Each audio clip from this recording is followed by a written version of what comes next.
it's Anime and welcome back to the channel.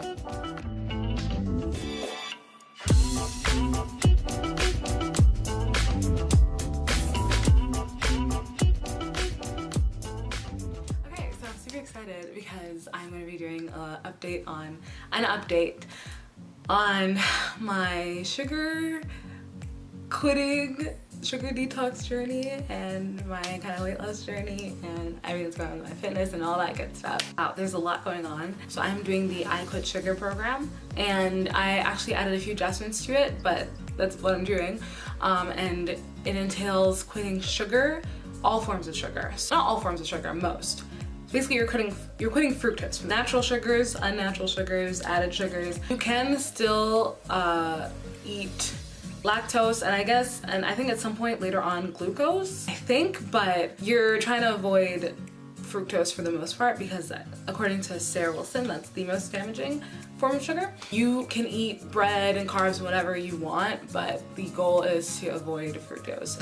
Avoiding fruits is to reset your taste buds, and wow, it's blessing me. Oh, glow.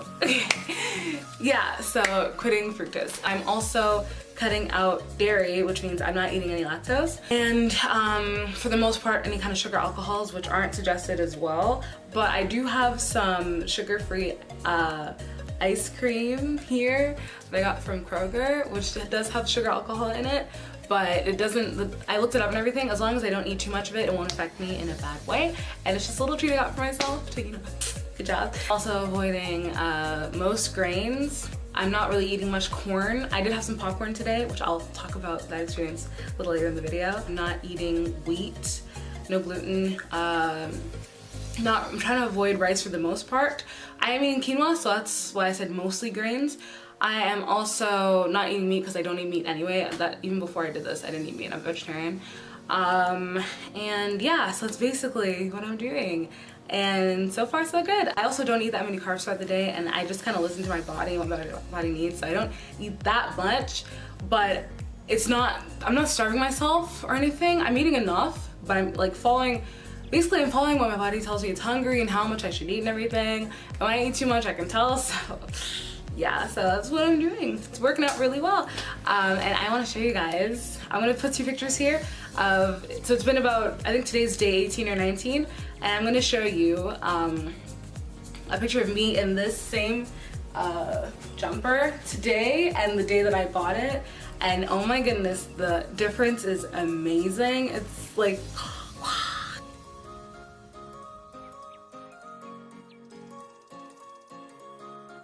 you know, it's so awesome. And I'll show you some pictures. I'm also gonna try on some other clothes and show you some pictures of those as well, maybe on Instagram. But yeah, so you can take a look at those. So let me talk about the corn thing I was just mentioning. So I haven't had any corn since I started this at all. That's not true. I had some popcorn like 2 weeks ago, I believe. Or was it like early last week? But after that, I didn't have any corn, and that was like movie popcorn. So today I was like, oh, okay, I'm feeling like some popcorn. Like I was just craving some yesterday, and I was thinking about making some throughout the whole week. But I kind of like thought about it for like a few seconds. I'm like, ah. So I was like, let me make some popcorn. Like I'm craving some popcorn. I go ahead and make it, and it was delicious. I'm not sure if the coconut oil is why, but as I'm driving, not too long after that, like after the popcorn's had some time to digest, my stomach starts like, I don't know if you've ever felt that like kind of like knocking. It's weird. It's like your stomach's you can feel like it's having trouble digesting, and it's what you feel before you have like diarrhea. I felt that and I was like, what the hell is going on? I just had popcorn. Like popcorn's like a pretty, you know, relatively healthy snack. If you want like an alternative to chips or anything, popcorn, definitely like Pop from Home is one of the best options. At least, you know, what I've experienced, and I've never had a reaction to popcorn like that. So I had diarrhea, and I was like, what?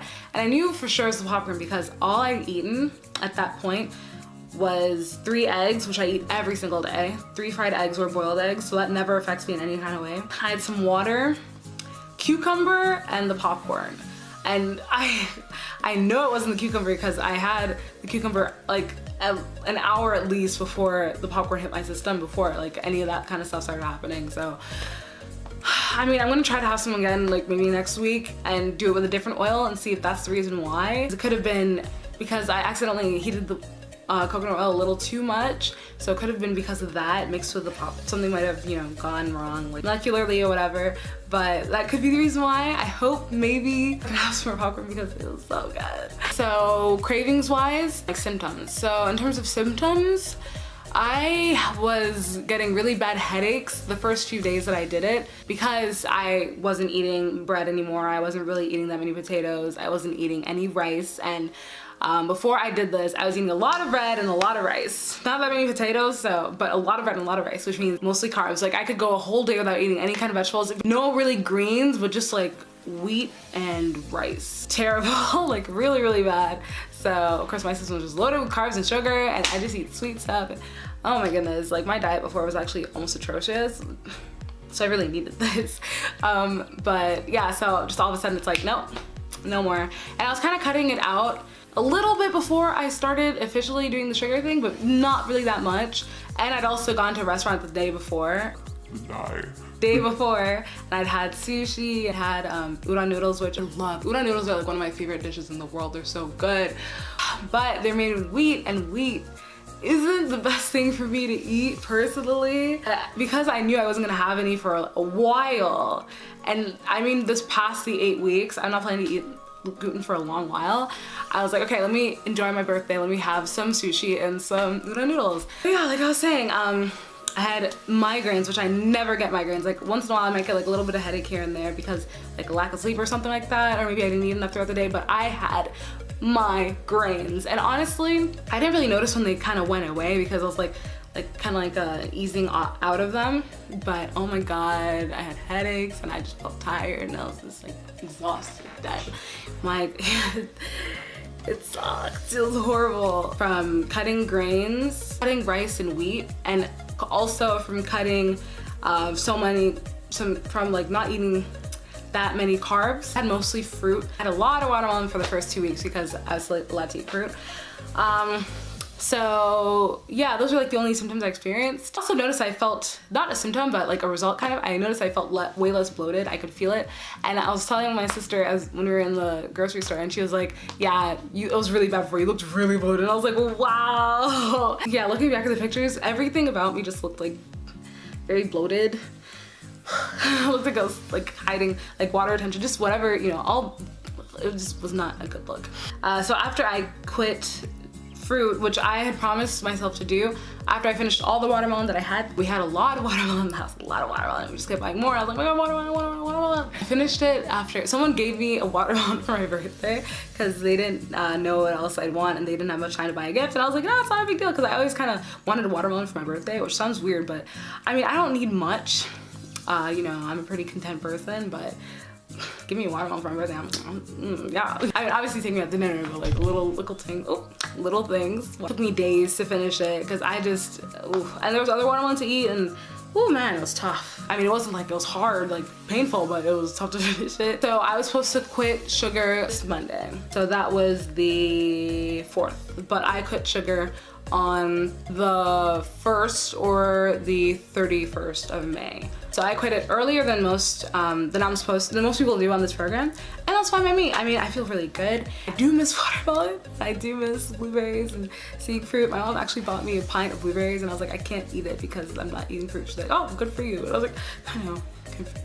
I know it'll be worth it later on when I'm not, you know, my taste buds appreciate fruit for being fruit and not just wanting it because I need sugar. But one thing I noticed after I quit fruit and quit all the sugar that I needed to quit, I started breaking out. Like for the past week, I've been breaking out. I mean, it's finally starting to go away. Like I noticed this morning when I woke up, I had like a nice glow going on, but I'm gonna show you. Okay, good.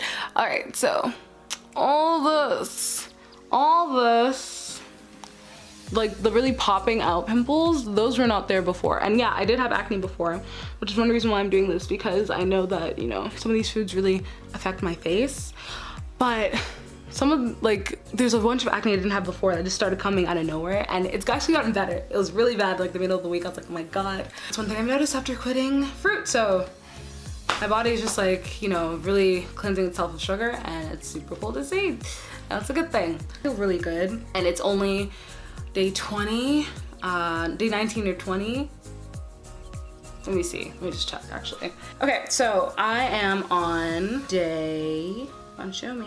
Day 18. Okay, I still have 42 days to go. And that actually excites me instead of really making me like nervous.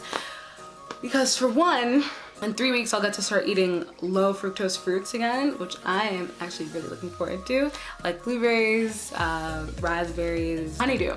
Honeydew, I love honeydew. After seeing the results I've had already in only 18 days. I'm really excited to see what happens in the next 42. I'm excited about that. And I'm planning to keep up this kind of lifestyle way past the 8 weeks. I have way more fruit than I'm having right now, but not like so much. I'm probably not gonna eat wheat for a long time. Last time I cut out wheat for 21 days, I had these terrible stomach pains and I was puking and I had diarrhea.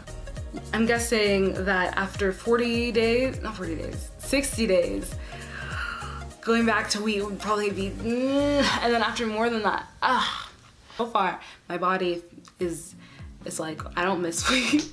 We don't need gluten, we don't really need rice. Like, I'm not missing that stuff at all. Not missing dairy much at all. So I'm also doing some exercise. I'm following this amazing workout. I also started doing HIIT this week, and I've also been following this leg workout by Kira Lachey, Superhero Fitness TV, and she is awesome. She has so many amazing workouts that you guys should definitely check out. I also started doing this ab workout, and the ab and arm workout are both by XHIIT, and yeah, definitely see a difference in my arms. You probably can't tell because this is the first time you've seen my arms recently, but I'm gonna put a picture right here, so I'm gonna set that. I'm fitting into my clothes much better. I feel like a new person. It's been 18 days. Like, oh my god. 18 days. Wow. I'm honestly so happy. Like, I'm way less irritable than I used to be. I am in great spirits. But yeah, thank you so much for watching. I really enjoyed catching up with you guys, and I will see you in the next video. Lots of love. Bye.